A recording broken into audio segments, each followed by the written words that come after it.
park, and I was doing some peripheral research. And at the end of the day, I went to a lodge off the park's entrance, and late that night, not late, 7:30 or 8 o'clock, I get that knock on the door, and there's two people standing there, and they say, "Hey, we're from the Park Service," and I think, okay, here it comes. They're going to really try to fry me. I said, "No, we know who you are. We know your research. We've actually read your books, and we want to talk to you." I said, "Okay, come on in." And they lay out this story of people that have disappeared at parks they've worked at in their career. And both these individuals had been around 15, 20 years and had worked at 3 or 4 different parks. Now listen carefully to what they say.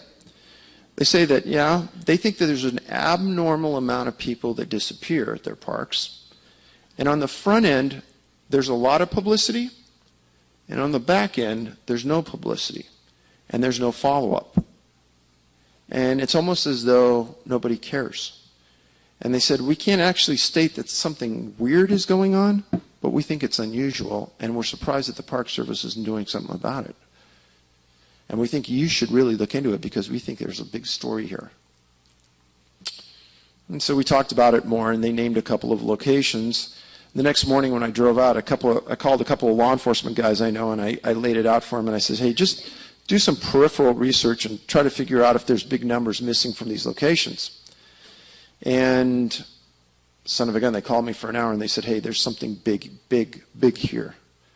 And the biggest thing right away that we found out is that if you go to the website of any municipal law enforcement agency in the western U.S. that's moderate in size, we're not talking huge, just moderate in size, on that law enforcement website, there's going to be a section about missing people. The National Park Service has a contingent of federally trained law enforcement officers. These aren't guys and ladies that go pick up garbage at the campsite. These are federally trained, better trained than most of the guys that work in the cities around here, federal law enforcement officers, and then they have another category called special agents that do all the follow-up on their work. Those are like the detectives. So right away, we couldn't find any information about missing people inside the Park Service. Kind of odd. And when I got back, I made some inquiries, filed the Freedom of Information Act request, probably over 50 of them by now, and things only got more murky. And as we started to work on this, we started to figure out that there were clusters of disappearances in North America. Even more weird. And the way we found this out is we filed the Freedom of Information Act against the Park Service asking them for a list of the missing people inside their system. Now, I could teach anybody in this room how to keep track of missing people in 15 minutes or less with a clipboard and a binder paper. The date they disappeared, their name, the location. That's it. You don't need some massive computer system. You don't need some interlink system. There is your tracking device for the park. Park Service comes back and says, we don't have any lists of missing people from any of our parks or anywhere in our system. So initially, 3 of us in a room looked at each other and said, this has got to be some kind of semantical error on our part. We just wrote this wrong. So we had another researcher write it in a different way. And about 3 weeks later, we get a response back, no, we understood your first request. We don't have any lists of missing people. So I called the head of the Freedom of Information Act for the Park Service in Denver. Very nice lady. Charis, C-H-A-R-I-S Wilson. Very nice. Very helpful. She goes, Dave, it's embarrassing to say we don't have any lists according to the parks. I said, none? None. I said, okay, now I'm going to start pulling some strings here. I've written 2 books, published 2 books from a fairly big name publisher. So according to the Freedom of Information Act, I can get what's called a publisher's and author's exemption to any costs incurred when I make a request under FOIA. So I requested that, and I asked for a list of all missing people inside their system and all missing people from Yosemite National Park. 6 weeks later, I get a call from an attorney in the Park Service. I know something weird is going on. Mr. Paulides, we got your request, and we're gonna charge you. We're not gonna respond or authorize the author's exemption. I said, why not? Well, we looked, and we have determined that your books aren't in enough public libraries to qualify. I said, can you point to where that is in the FOIA? We're not going to address that. It's nowhere in FOIA. That is not one of the criteria. It says published author. So he says, but we can come up with that list from all of our parks. And we can come up with that list from Yosemite for you. From Yosemite, that list is going to cost you $34,000. And the list from our parks is going to cost you $1.4 million. This isn't a joke. So I put him on the speakerphone and I said, say that again.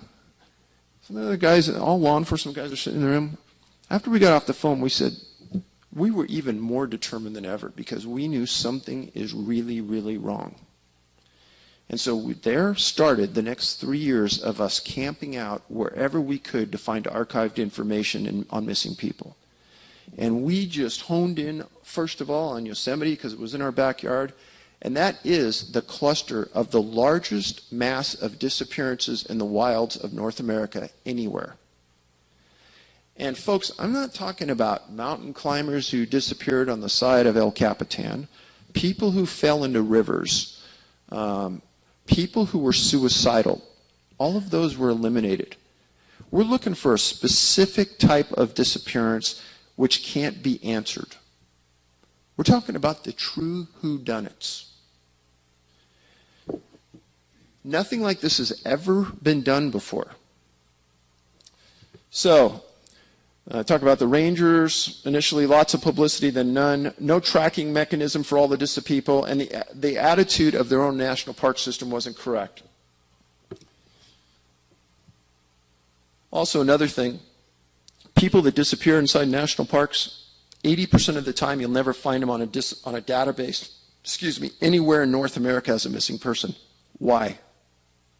That's not right. So, after you look at thousands of cases of missing people, certain criteria kind of start falling out, and we started to recognize them. And it took a lot of cases. First of all, start with it's a rural location. Dogs were involved in a lot of the disappearances, meaning the people disappeared with the dog disappeared with the person. Dogs were involved one way or another. Strange one, and I'll talk about this. This year I was invited to give a presentation just like this in front of the National Association of Search and Rescue Professionals at Harvey's Lake Tahoe this last summer. 3,000 people from all across North America. 2 of their administrators read my books and they said, Dave, you got to talk. And I'm telling you, I hit a bone with them. These people have canines that track. Sometimes they're concerned when they don't want to track. And when I say one of the criteria of this study is that the canines decide, we're not tracking. Sometimes they walk in a tight circle and lay down. Handlers came up to me afterwards and go, oh my God, I thought it was just my dog, but I couldn't understand why they were acting like that. They were supposed to be a good scent, and they didn't want anything to do with it. That's part of it. An abnormal amount of the people that disappear have a disability, some kind of disability, or mental impairment. When the normal person's found, an abnormal amount have a fever. And it's very rare when we can find a reporter that went into that detail, but some of them did and actually interviewed a physician at the hospital, and the physician said, yeah, they have something wrong, they have a fever. The victim is found in a conscious or unconscious or semi-conscious state. Highly unusual, but it happens with this study. The people disappear in the afternoon or early evenings. Swamps and briar patches are commonly associated along with berries. When the victim is found, clothing is removed or shoes are removed. Missing found in an area previously searched. This is a huge one. You interview search and rescue people and they say, we searched that area 30 times. We were in that surrounding area all day and night for 3 weeks, and then all of a sudden they showed up there. How? We have no idea. The victim can't or won't remember what happened. This diagram on the right, committed to memory, those boys have never been found, and they disappeared in the wilds of North America. Top left, Douglas Legg from New York, 1971, was with his family, super wealthy family, near the Adirondacks in New York, on a family vacation, disappeared. They brought in the Green Berets to search for him.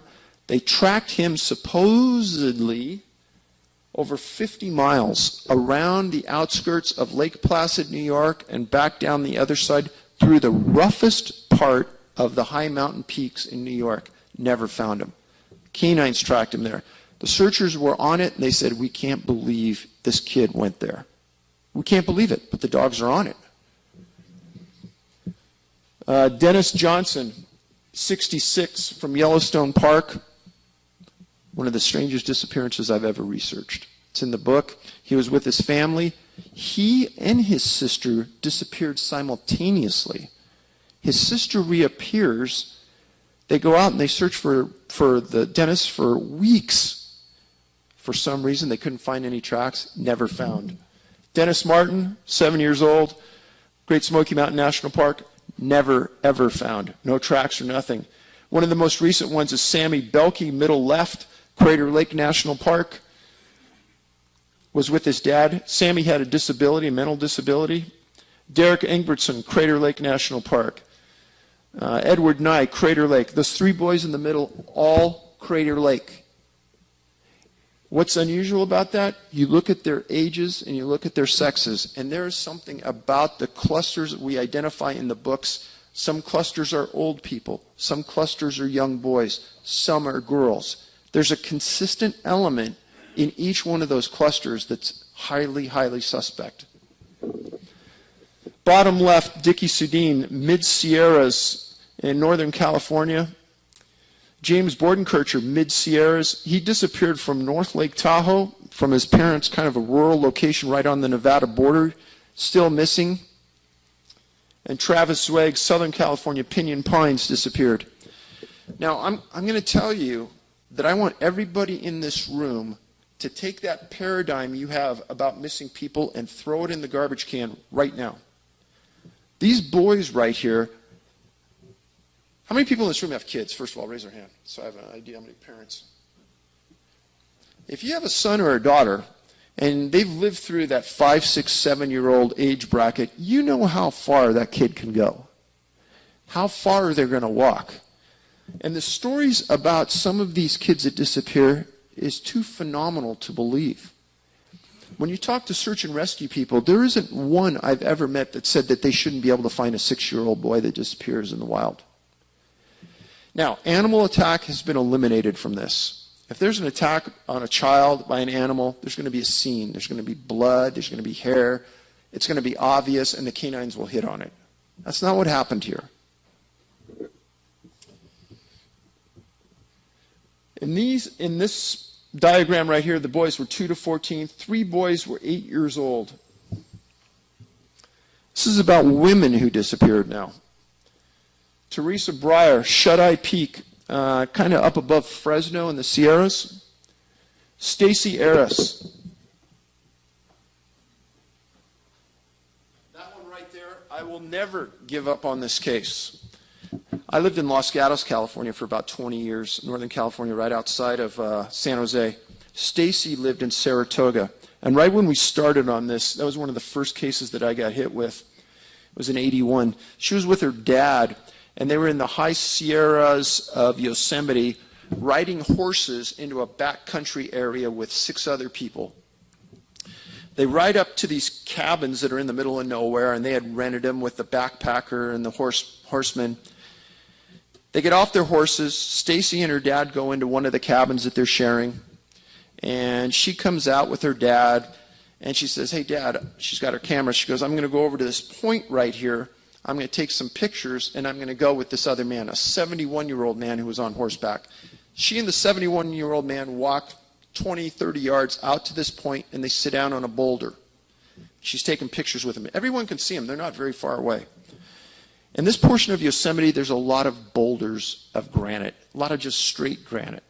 She tells this man, she goes, I'm going to walk down to that lake right there and take some pictures of the lake 200 yards away. Okay. So her dad and everybody sees Stacy walk by herself down to the lakes. That was the last time Stacy was ever seen. I talked to her uncle, who was part of the search team, and they said, Dave, we searched for a month. Only one thing we ever found, and that is right at the entrance to the lake area when they were walking in amongst the trees, they found the lens cap to her camera sitting on the, or laying on the trail. Last thing they ever found. Now, what's important about this case is that I've made a Freedom of Information Act request for the Park Service for this case file. Every other case file from the Park Service where I name the person and the location and the date, if I spoon feed it to them, if I lead them to it, I'll get it. I lead them to this case, and they say, no, you can't have it. I said, what? I've never had that happen. And they said, no, we're not going to release that case. I said, give me an explanation. No, we're not going to give you one. A week later, I get a call at home from the special agent in Yosemite that has this case. His last name was Yu, Y-U. I'll never forget it. Yu says, Mr. Paulides, why do you want this case? Violation of federal law and the Freedom of Information Act. The government entity that you're filing the Freedom of Information Act against cannot use your reason as a rationale to give you the case or deny the case. It's irrelevant to them. I said, hey, Special Agent Yu, I'm going to be polite. I'm an ex-law enforcement guy, but that's an inappropriate question. You can't ask it. I can ask anything I want. Okay. So I want this because I'm writing a book. We're keeping track of missing people. I want to understand the circumstances of how Stacy disappeared. He says, well, she disappeared. What else you want to know? I said, is this a missing persons case or is this a criminal investigation? Two different types of cases in the law enforcement world. If there's a crime involved, it's a criminal investigation. Missing people is not a crime. Now, if there's a suspect in the disappearance, then it's kidnapping or abduction. Now it's criminal again. So I asked him that. He says, no, straight missing persons case. Okay, are there any suspects? No. Has anyone touched the file in the last 15 years? Not that I can tell. I said, then what's the reason you're denying me access? Yep, we just made a decision that on this one you're not going to get it. Okay, so I appealed through my congressman, and I got denied again. So I went to her uncle, and I said, hey, why would they be denying me this? And he says, well, have you gotten other cases? I said, I have a stack in my room that's 10 feet tall. And he says, I have no idea, Dave. And to this day, I have never seen that case file. I wrote about it. I wrote about the elements I just told you. And we accumulated probably 20 different articles so we could kind of piece the story together. What happened to Stacy Harris? I don't know. But it's troublesome when a federal agency says they have to give you information and they won't. If I had the money, I'd probably take them to federal court and sue them for access. We don't have that kind of money. Lynn Olson in the middle left, I write about her. She disappeared from Wyoming. She was staying at her parents' or grandparents' dude ranch. She went down to a lake to take a summer swim, disappeared. They found a pile of her clothes under a tree, never found her again. She wasn't in the lake. Marjorie West was picking wildflowers, disappeared in Pennsylvania. Anna Waters disappeared from Half Moon Bay, California. Very strange disappearance. Thelma Melton, Great Smoky Mountain National Park. Gloria McDonald disappeared from a state park in Arkansas. And Ruth Jacobs disappeared from Amador County in California. And those are 9 of the biggest whodunits you'll ever see. But there's 400 of those cases that we write about in both books. People should never disappear and not be found. Grab that thought. If somebody disappears in the wilds up there in the hills, they should always be found. Because once somebody dies, after about 1 week, your body starts to gas up, it gives out specific odors, and canines can actually pick out a body that's decomposing under the water and are giving out minute amounts of bubbles. They can pick out the body on top of the water. So to not find a body after weeks, let alone days, it's very strange.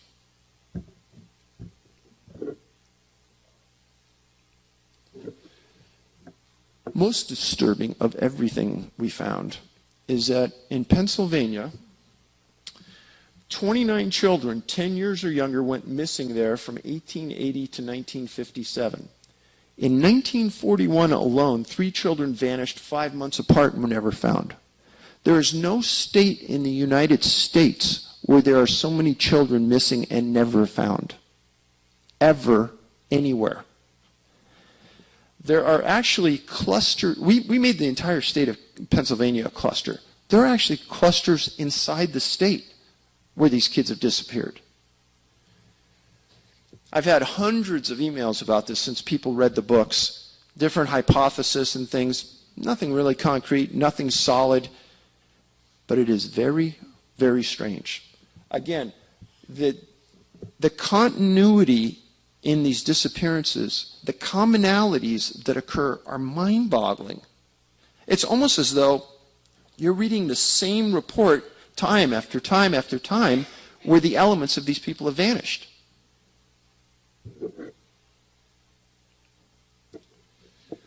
So, when we finished the study initially and the 2 books were written, there were 30 clusters of disappearances in North America. Now we've identified 4 more.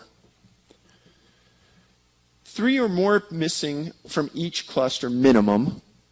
Maximum, there's probably over 30 in Yosemite and a few other locations. The top locations, Yosemite, Crater Lake, Mount Rainier, Sequoia Kings Canyon, Great Smoky Mountain, Glacier, and Rocky Mountain National Park.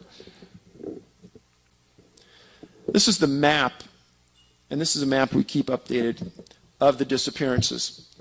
This is just outside of Los Angeles, some of the huge mountains that are around the LA basin. Surprisingly, a lot of kids and young adults have vanished permanently and never been found that fit the criteria. This is Yosemite. Starting right here, this is the area around Mount Shasta. And then you can almost draw a straight line up through the Cascades. And now that map would have 3 or 4 more dots in Oregon and Washington where there have been disappearances and a cluster is identified. Then you curve around the north into Idaho, Montana, down through Wyoming, Colorado, unbelievably down in Arizona. On the far right, the big cluster on the bottom right is Great Smoky Mountain National Park. And then up through the panhandle of the northeastern United States, you talk about disappearances. I mean, probably now we would add another 20 or 30 in the last 18 months that aren't even on this map. But if anybody follows the Appalachian Trail, something about the Appalachian Trail and disappearances of people, and I can't put my hand on it, I don't know why, but the Appalachian Trail walks right through the heart of many of those East Coast clusters. A strange circumstance. Talk about one case that kind of epitomizes what we found in a majority of these cases.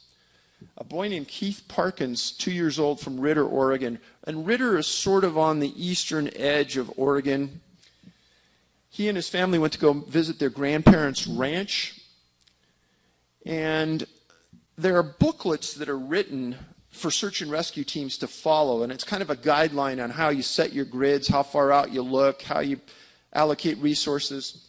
So 95% of all children 3 years old or younger are found in 2 miles or less from the point they're last seen. An important statistic when you're out searching for those kids. So an article, April 11th, 1952, says a little boy ran and stumbled over 12 miles in 19 hours, was found unconscious this morning and is expected to recover. His mother said the boy has apparently forgotten his night of horror. His pants, she said, were torn to shreds, and he climbed through fences and brush in the mountains. That's a direct quote from the article. Okay. 3 years old. Okay, I have 2 kids. I remember what they were like when they were 3 years old. Could they run or stumble or walk or crawl 12 miles through the mountains in 19 hours? I want to find the kid that does that. I don't believe it's possible. How he got over fences and through creeks and rivers? How do you do that? So Keith crossed 2 different mountain ranges, several barbed wire fences, creeks, and was found in a dry creek bed. Another important statistic in these studies is that people are found in or near creek beds. But when we wrote this up, 4 of us were sitting in a room, and it's like we had an epiphany all at the same time. My question to you is, what were searchers doing 12 miles from the location 19 hours after the event?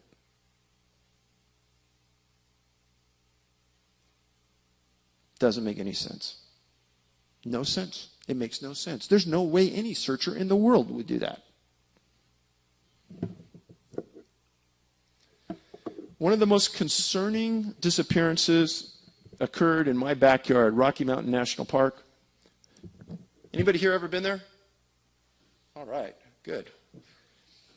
So he's with his family, and he's pretty deep in the mountains. They're walking up 30 feet from a river.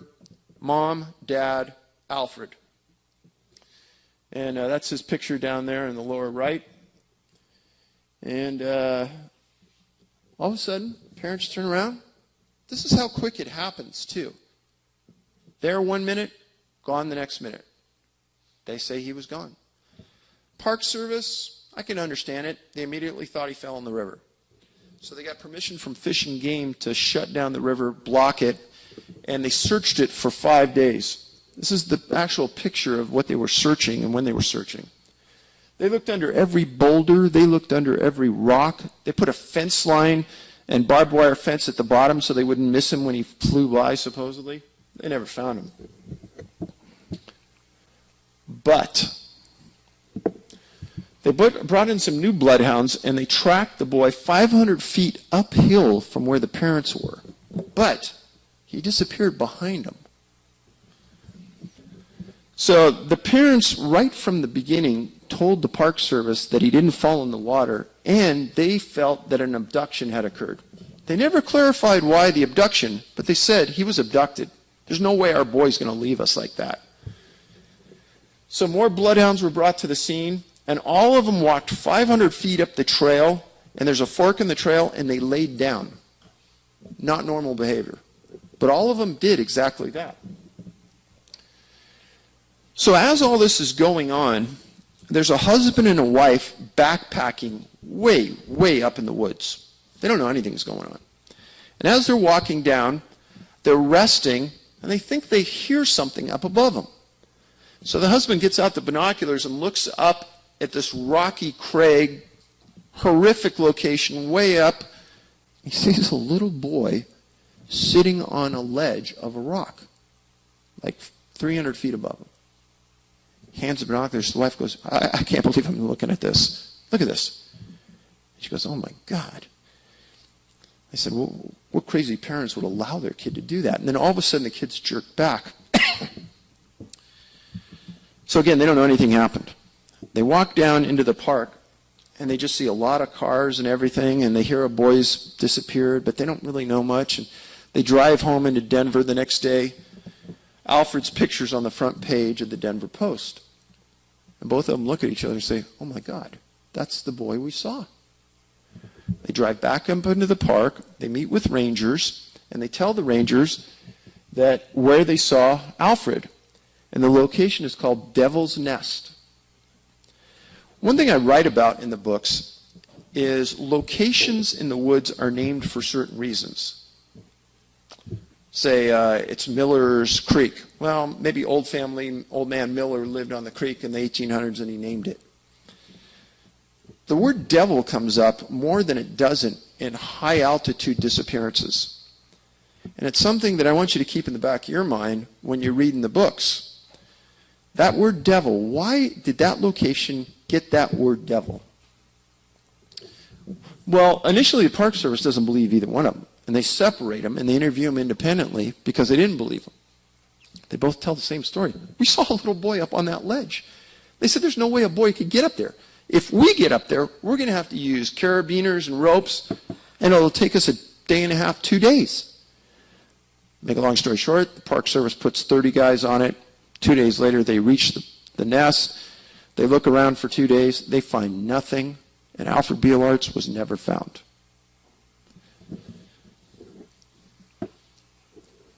Dennis Martin, this is the case that probably bothers me the most out of any of them, just because I've interviewed the dad.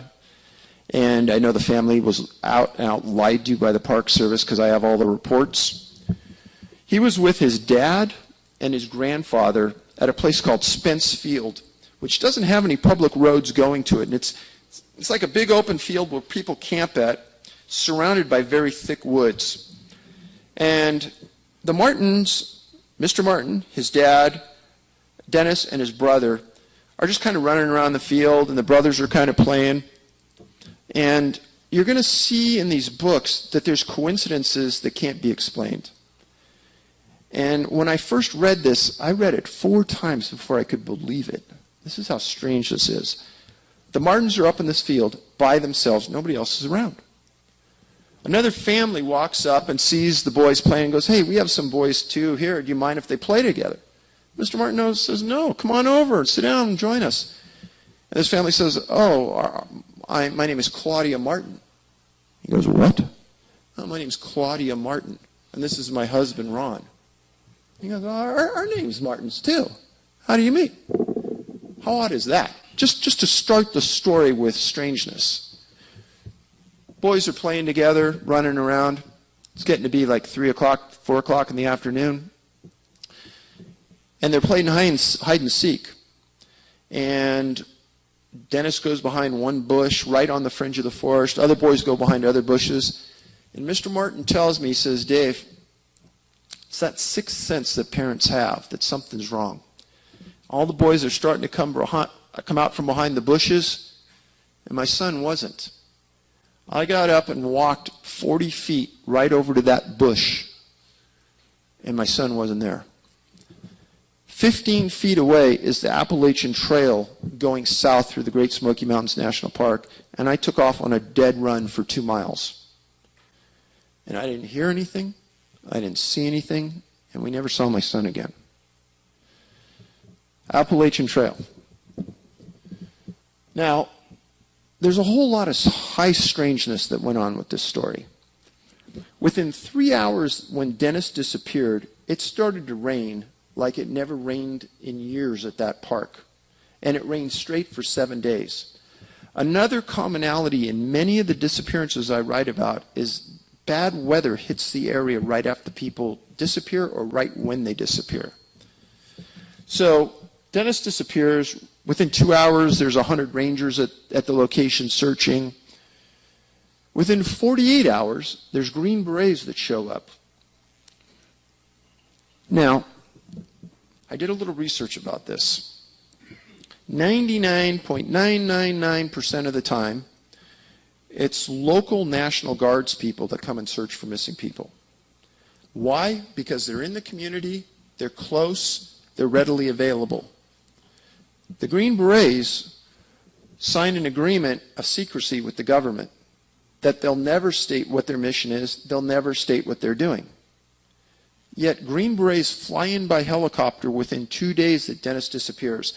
And not only do the Green Berets show up, set up their own camp, their own communications network, they don't search with National Parks people, And at the time, the National Park Rangers weren't armed. The Green Beret were armed. And the search lasted 3 weeks. Canines found no scent. The NPS lied to the Martin family. And what did they lie about? And what did they keep them in the dark about? FBI agent shows up about 4 days into the search, and he says he's just monitoring the case. Another commonality of these disappearances. FBI never gets involved, yet they document everything. A family called the Key family, K-E-Y. The day Dennis disappeared, they come into the park, and they go to the Park Service. They go, yeah, we're here with our family, and we want to see some bears. So they send him to an area called Rowan's Creek, which is about 2 miles, 3 miles underneath Spence Field on a big loop called Cades Cove. And the family walks in. About an hour or so after Dennis disappears, the Key family is down below them by about 2,000 feet. And their boy stops mom and dad and says, hey, look, that looks like a bear up there. The dad says, that's not a bear. Kind of looks like a man hiding behind the trees. And it kind of looks like he's so dark we can't even see him hardly, but he's darting in between all the trees. Key family doesn't know that Dennis Martin disappeared. So at about this time, they hear a scream that they describe as the worst scream they've ever heard in their life. And it scared the family. They went back to their car and they drove home. The next day, across the front of the Knoxville Times, boy disappears in park, 3:30, blah, blah, blah. Mr. Key looks at this and goes, I wonder if we could have seen something that applied to that disappearance. So he calls the FBI, and he says, hey, I'll meet you guys at the park, and I'll show you where we were so you could kind of connect the grid lines. FBI agent says, no, we'll come to your house. First of all, highly weird. I'm the agent. I want to see exactly where they saw it, and I want to understand it. So FBI agent goes out. Mr. Martin had an agreement with the Park Service that he would be told of any leads, anything, anywhere. A reporter picks up on this and asks the FBI and the Park Service employee, investigator that went with the FBI to interview the Keys, and says, hey, could this be related? They say, oh, no, times don't match up, nothing matches, forget about it. That was total crap. What happened was that the head tracker for the Park Service grabs the special agent that went and says, hey, what's the truth? And the guy tells him the timeline, tells him everything. His name was Dwight McCarter. I interviewed McCarter, and I said, hey, what is the truth? He says, the truth is, Dave, it all matched up. That was the best lead we had. And unknowns to me, and I don't know why, the Martin family was lied to. And I went up to Mr. Martin, and I couldn't live with myself. I told him, hey, let's you and me walk that path directly from where Dennis disappeared down into Cades Cove. Let's see if we could do it in that time frame. They actually did it at a brisk walk. It wasn't even a run. Now, I interview Mr. Martin. And again, like I said, the worst interview you can imagine. And when I end an interview with somebody, and I'm perplexed, and I'm looking for leads, I always end it like this. I said, hey, is there something that is missing in the news accounts, or have I missed something in my investigation that I should know? And he looks me in the eye and he goes, no one's ever asked me that. He goes, you know the Key family? I said, yeah. He says, well, I think, Dave, you're onto something there. He says, you know what else they lied to me about? What's that? He says, well, the Keys, when they saw that thing darting between the trees, it had something on its shoulder. It was carrying something on its shoulder. And not only did the FBI not put it in the reports, but the Park Service never reported it to them. And in the Freedom of Information Act request, there isn't one mention of that Key family observation. It was only mentioned in the Knoxville Times. And nobody would know about this observation until I just told you. Now, why the Park Service and the FBI covered that up and never wanted anybody to know, I have no idea. But I can tell you that Mr. Martin told me, he says, Dave, in 23 years, I have not talked to one reporter, and I never will again. And the reason I'm talking to you is you seem like an honest person and you'll tell the truth. I go, you got that right. He goes, they've never told the truth. How would you like to lose a son and know that? This is actually a trail where Trini Gibson, 16-year-old female, disappeared in the Great Smoky Mountains National Park. That's how thick the woods are right around it. In total, 4 people have disappeared in that park and never been found. The most recent one was in 2008. That was right on the perimeter of the park, Michael Heron. Now, a very peculiar story and very disturbing involved the disappearance of a boy named Bruce Haig, 16 years old, Boy Scout. He disappeared inside the park. He was at the back of a line of Boy Scouts, vanished. They searched for him for weeks. Finally, they found all of his gear in the middle of a river on a boulder. While it was snowing, and there was 3 or 4 inches of snow everywhere.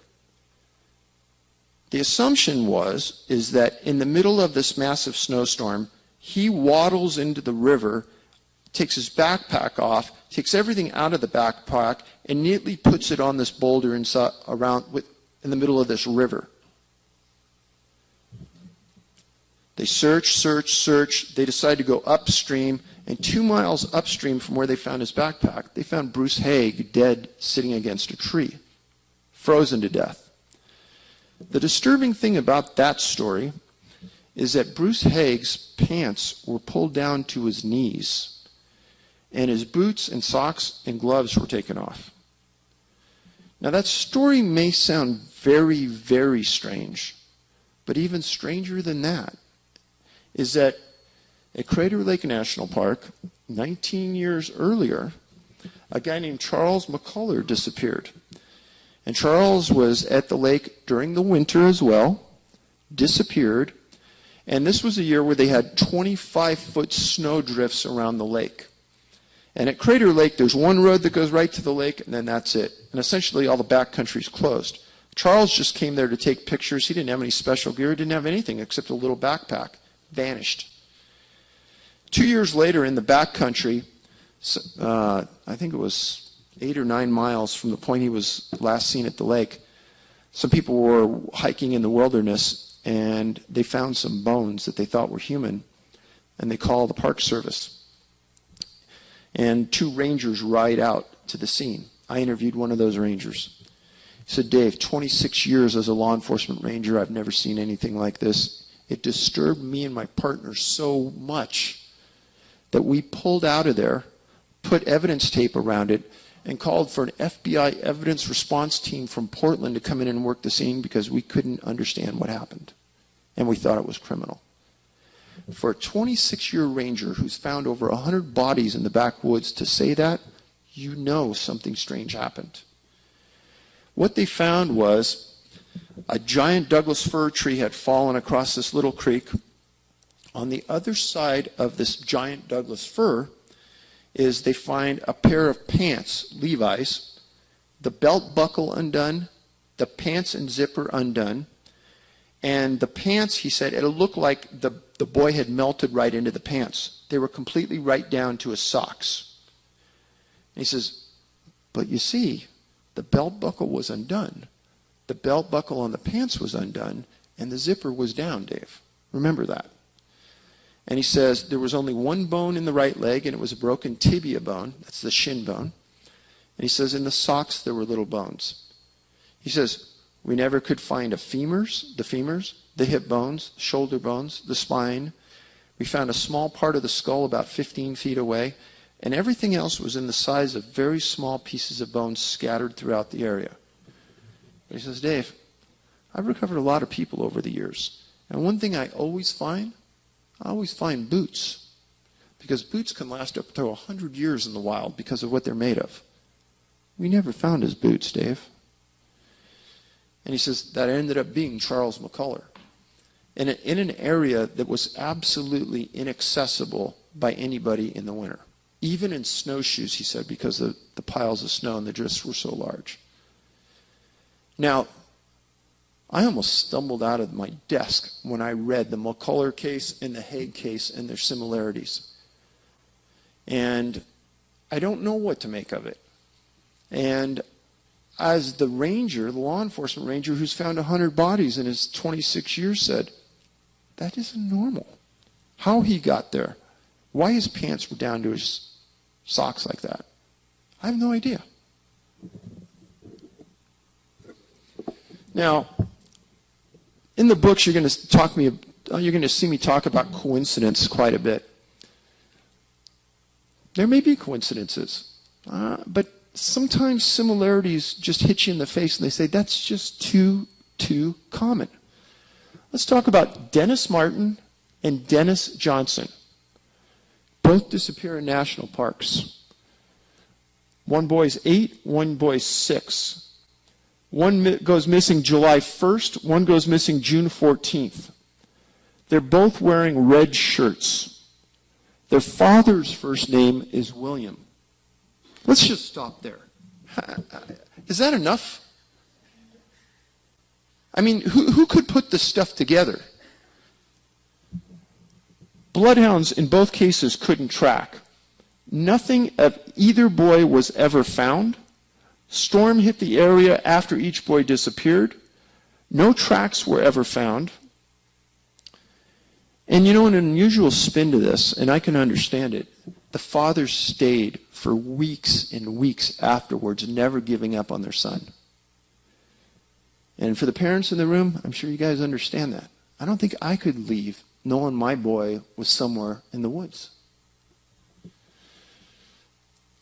Neither boy was in a clearinghouse database up until just recently. And both disappeared, this is very odd, almost in their father's presence. Now, there's all kinds of similarities that I bring together in the books. I think it's odd. I think it's odd that we have these clusters of missing people in national parks. I think it's odd that the national parks don't keep information like that. I think it's odd that there isn't a national stampede up to the front of the National Park Service by the missing persons associations demanding accountability on it. You're not going to see a lot of press about my books. But I will tell you this, that we're not done with this topic yet, and we're continuing to plod forward. Just like we found 4 more clusters, these aren't hard to find. We may be nearing an end, but it's a passionate topic, especially when you deal with kids in my book. And don't ever think, don't walk out of this room and ever believe that a child that disappears in the wild should never be found.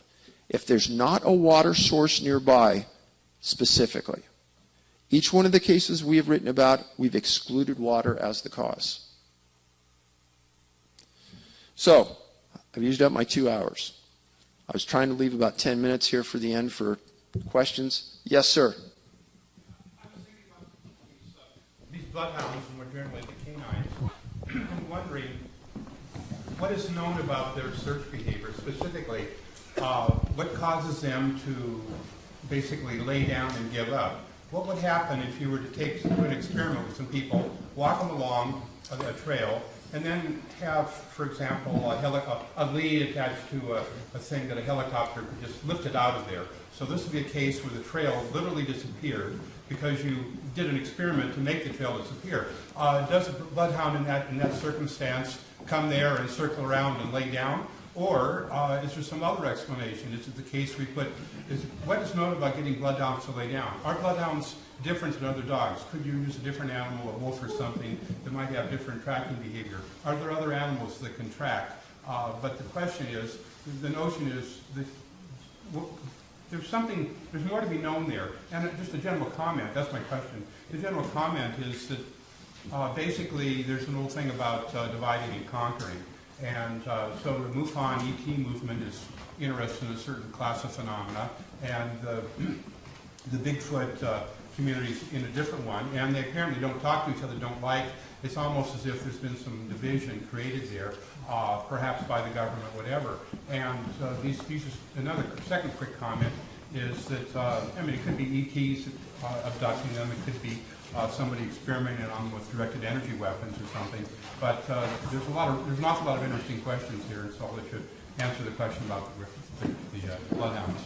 So I should have clarified earlier. When I use the word bloodhound, I use that in a generic term.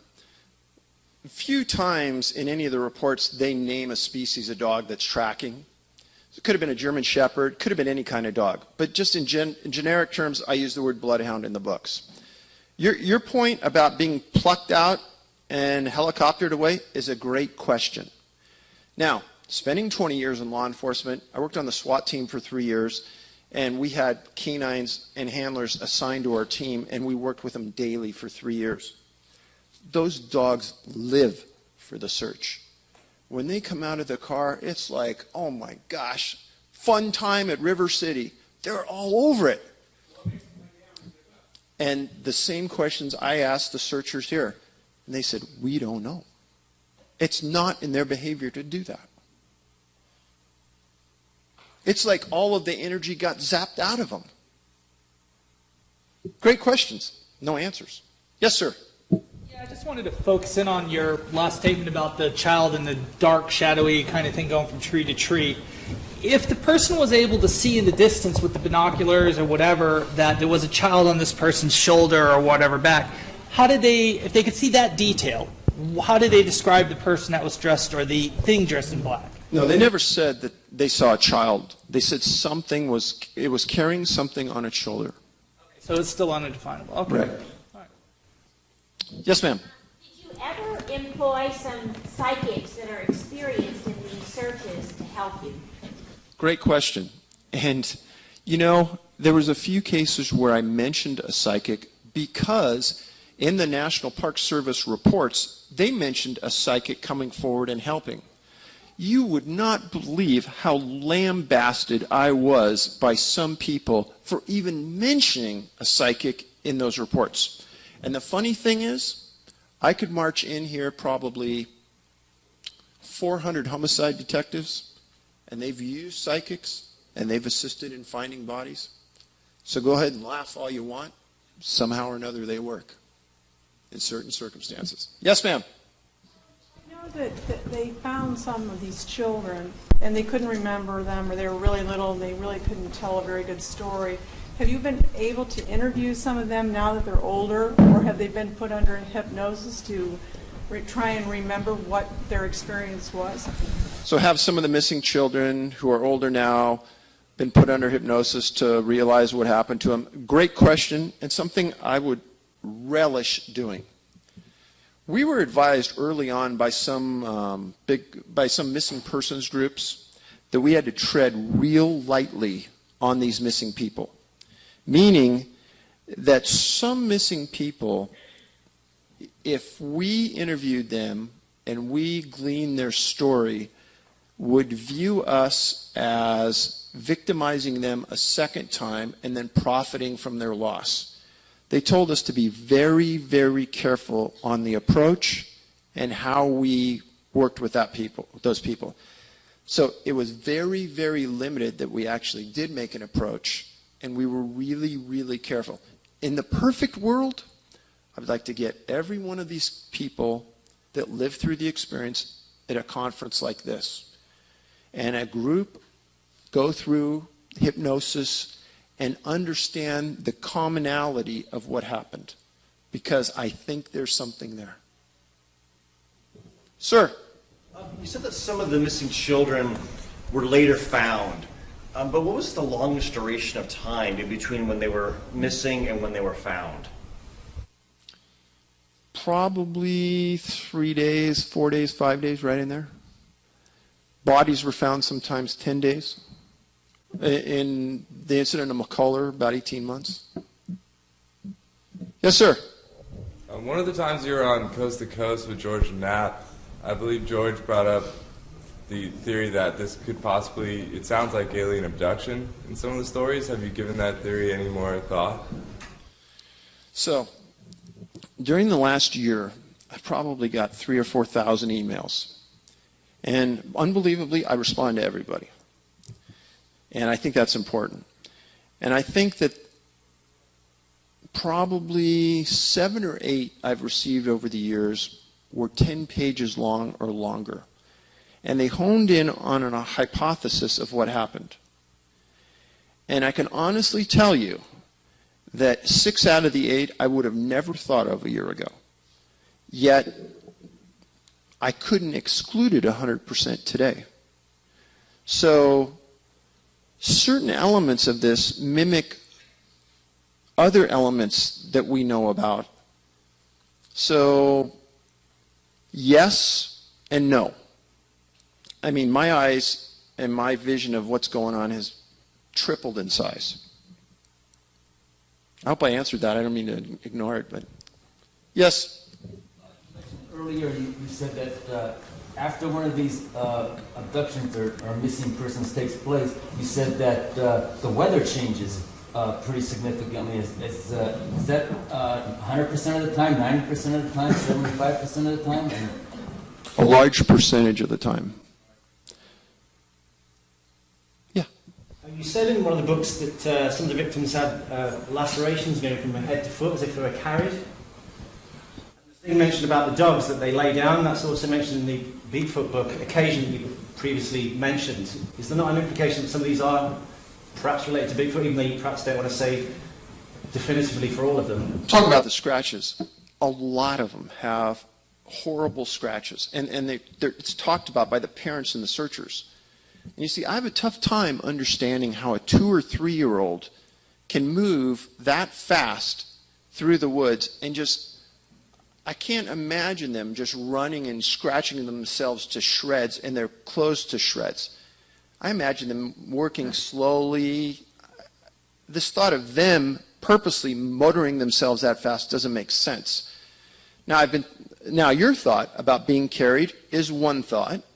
Another thought that people have told me is, what if it happened by going up? It would have that same effect vertical. So it's that paradigm where, I'm caught in the same thoughts that you guys are, and every once in a while somebody brilliant writes me an email and catches me and says, haha, you didn't think of that. True. Yes, sir, red cap. There's a story in the Western U.S. and Canada book about a guy who takes a girl out with him and comes back later and says that she's been kidnapped by a family of Bigfoot or Sasquatch. Have there been any other reports of any witness to something like that happening with any of these cases, even in the eastern United States? And do you believe that these missing kids have been eaten? You know what's fascinating about that one story you talked about? The actual wording was a tribe of Bigfoot. Yes. And I thought, wow, that was years ago. That was Teresa Beyer. I don't know what to think. They arrested that guy for kidnapping and abduction, but they later released him too. So I know she's never been found. Sir?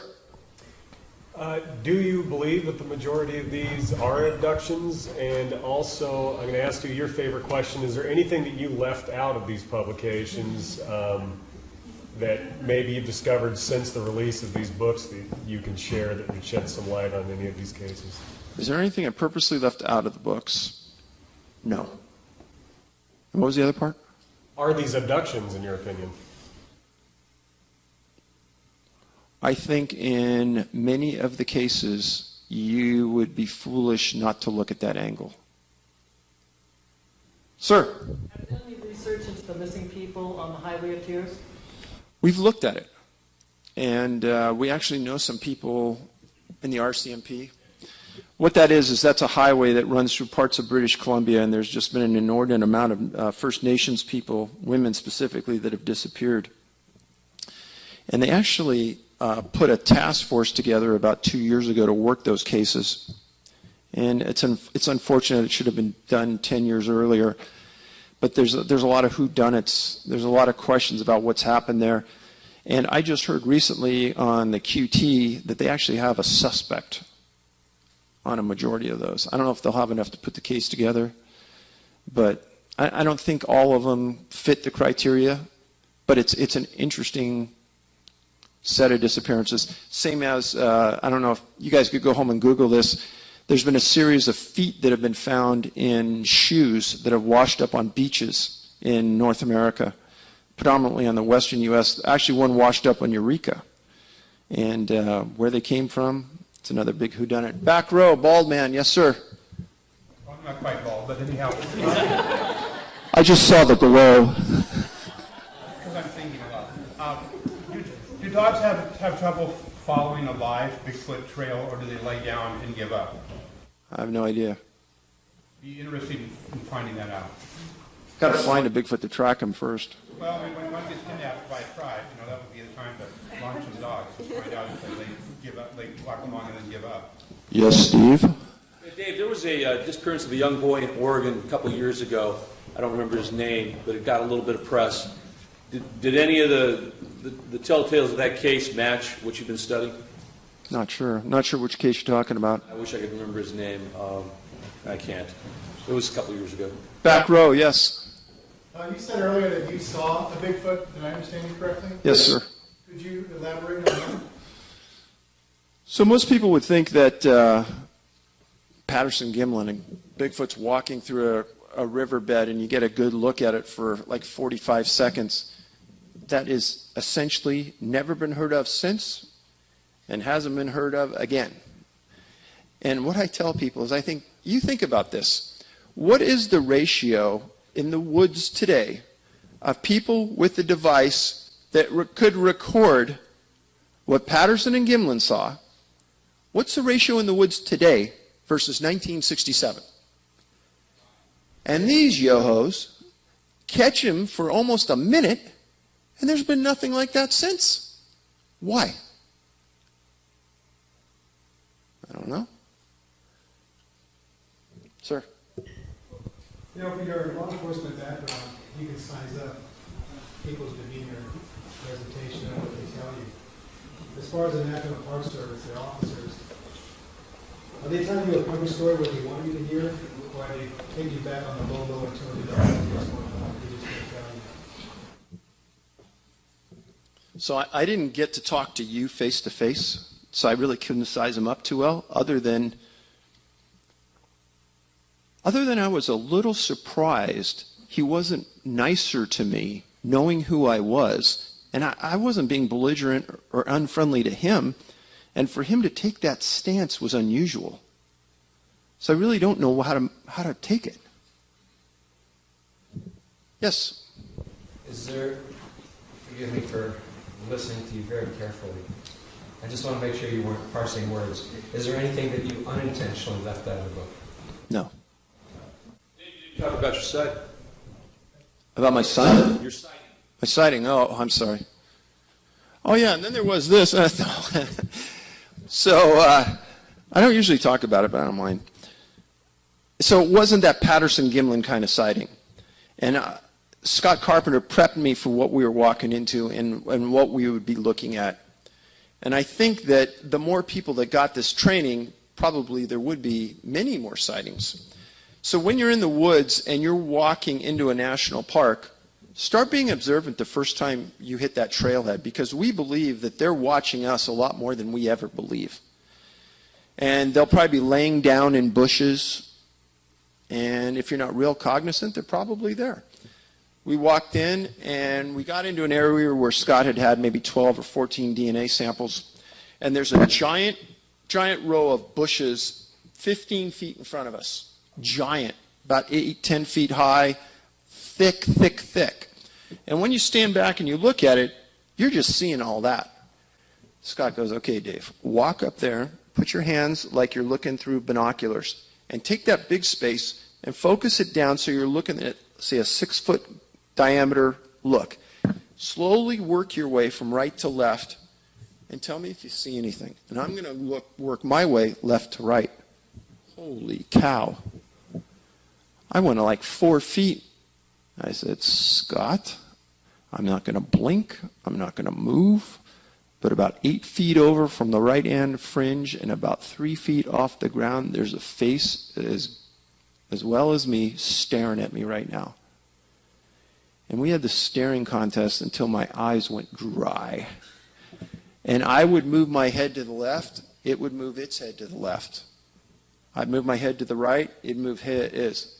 And then I'd go like this, and it would go like that. a little later than me, not at the same moment. And like I said, right around the eyes, it had this whiteness that almost looked like a raccoon, but a totally human face. Hair around it. Only thing I saw was this right here. Guaranteed it was Bigfoot. Yes, sir? You carrying a gun at that point? Good point. No, I wasn't. Oh, one of the rare times. I wouldn't go into a forest now that I've heard this without one. Yeah, well, we don't either. How far, talking to the Indians that you befriended, and also your person that you brought with you that was friends with them, could speak your language, how far back in Indian lore, Indian history, do these go back with them? I mean, are we talking 1,000 years, 500 years, or recent, or 100 years?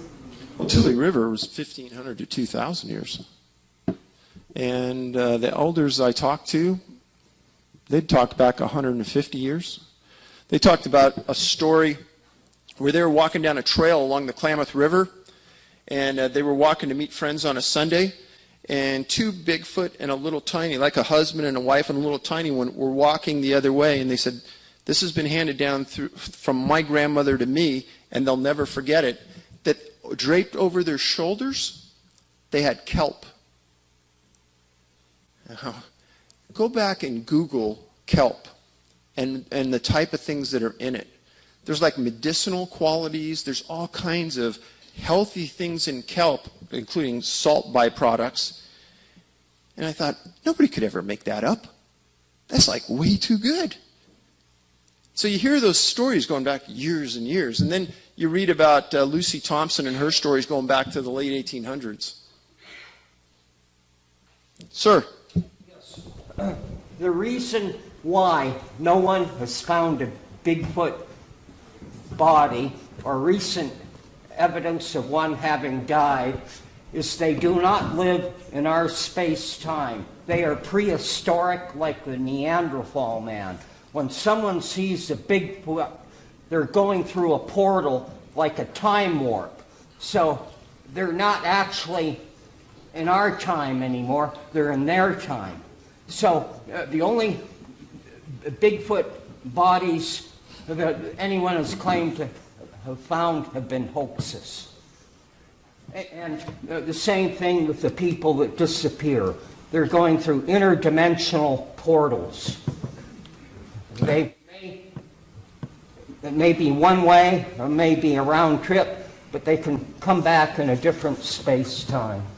Okay, thanks. Just like when Steve Fawcett disappeared, the balloonist. Yeah. They couldn't find him anywhere. They had no idea what happened to his plane. Then, I think it was after the winter season was over, they claimed they found some bones. But I think that was just a cover story. And they never found Steve Fawcett either. Okay. Sir, in the back. Yeah, not too long ago, someone said, I guess it was a makeup artist, costume guy, claimed that he made the Bigfoot costume for the Peterson. Absolutely baloney. Absolute fabrication. John Green, who's one of the most respected Bigfoot researchers in the world, right after the Patterson-Gimlin film, he took the footage to Disney Studios, who at the time built the best costumes in the world, best in the world. And he has it on written documentation from Disney that there's no way they could have done it. That was in like '68 that he got that letter from them. So you hear that every once in a while. Don't believe all that stuff. I understand why people do, but don't believe it. Yes, ma'am. What was the source of the hair samples that were used for the DNA analyses that you referenced?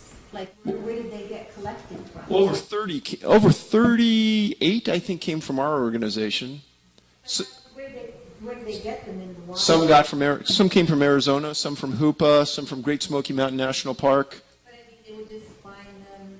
No. Like the source. I'm wondering what the source is. So one of them is there's a story in Tribal Bigfoot, Raven Ulabari. She sees a Bigfoot come into her yard. He reaches over this tin shed where she keeps her garbage. He picks up 2 bags of garbage, She's already has the police responding. She sees him walk into the woods. The police drive into the yard. Over the metal tin shed, always Bigfoot will have hair growing in long mangles from their forearms for some reason. And a bunch was ripped off on this metal shed as he was pulling the bags over, and we got a big sample from that. That was tested. It was those kind of things. See it, get it, test it.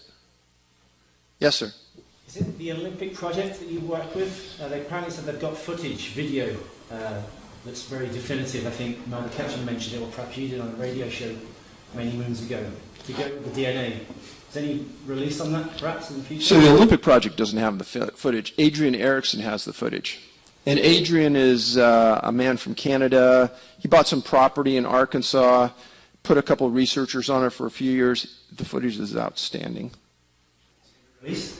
It's up to Adrian. I thought it would have been by now. There's been some little bits and pieces that have been, but just enough to whet your appetite. But he's got some good stuff. What do you think of Todd Standing and his footage? I don't know what to think. I mean, if it's real, it's outstanding. If it's a hoax, he's done a good job. I don't know what to think. I don't know him. Never interviewed him? Never did. Yes, sir. What was the cause of Bruce Haig's death? Bruce Haig. Bruce Haig. They found the body. Exposure. They did an autopsy. And you'll notice that about 95% of the time, when doctors really don't know why you died of exposure. Sir? Missing 411 type people, do you get people with full facial hair disappear? Great question.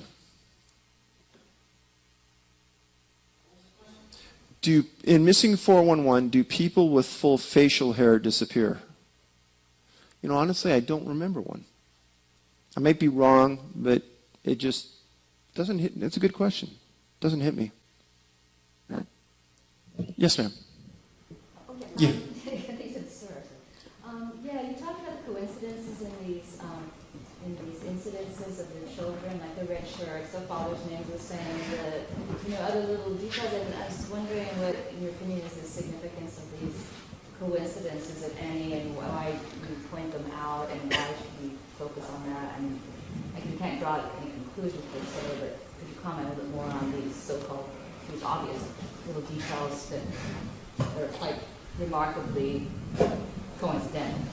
It's like you've been inside my brain. I wish I knew the significance behind them. But when they strike me as odd, with my background, they've got to strike you guys as being odd. And I point them out to maybe show the obvious or exemplify the obvious. It's something here more unusual than what we think is going on. And I think there's, out of the 2,000 or 3,000 emails I've had just on those books, I've had maybe 1 or 2 negative comments. The most common comment is, Dave, you've really hit on something here. There's something here we don't understand, and the Park Service isn't telling us the truth. And I'm not saying it to sell books. I'm saying that, hey, we have 4 and 5 seasoned law enforcement guys working these cases all the time, and we're dumbfounded by what we find now. Sir? How much money, revenue is generated by visitors to national parks, and how important that is? Hundreds of millions. There's a guesstimate that $750 million a year is generated by Great Smoky Mountain National Park to the local economy. Sir, in the back, I'm sorry, go ahead. In your opinion, is that why they're withholding this information from the public, if there are these mysterious abductions going on in these parks? Well, let's think about that for a second. If the abduction scenario is truly as bothersome as it appears, then it's something that the Park Service obviously can't control. Does that make sense? If the government can't control something, what do? Exactly. Don't want to address it, don't want to talk about it, won't release it. We've heard about this before. And I'm not sure yet, and I'm not saying that yet, but it does seem to be not right. Sir in the back. Have any of the family members who were associated with their children being abducted experienced any missing time while on those excursions? Good question. Don't know the answer to it. Yes? I was wondering more about like what you said, the powers that Bigfoot had, or those that Hoopa described them having, like the telepathic or the hypnosis powers. Like, can you go more into that? You know, it wasn't the Hoopa people specifically saying that. It was the Clallam Indians in that 1924 article. But I've heard this many times over from other tribes in other parts of the U.S. Their ability to mimic not only people and relatives, but animals in the woods. I've had some Native Americans say, you know, one minute you're looking right at them, and the next minute you look at them and they're gone. And they couldn't have moved that quick to get out of there. There's a whole series of these things that are made as claims, but it's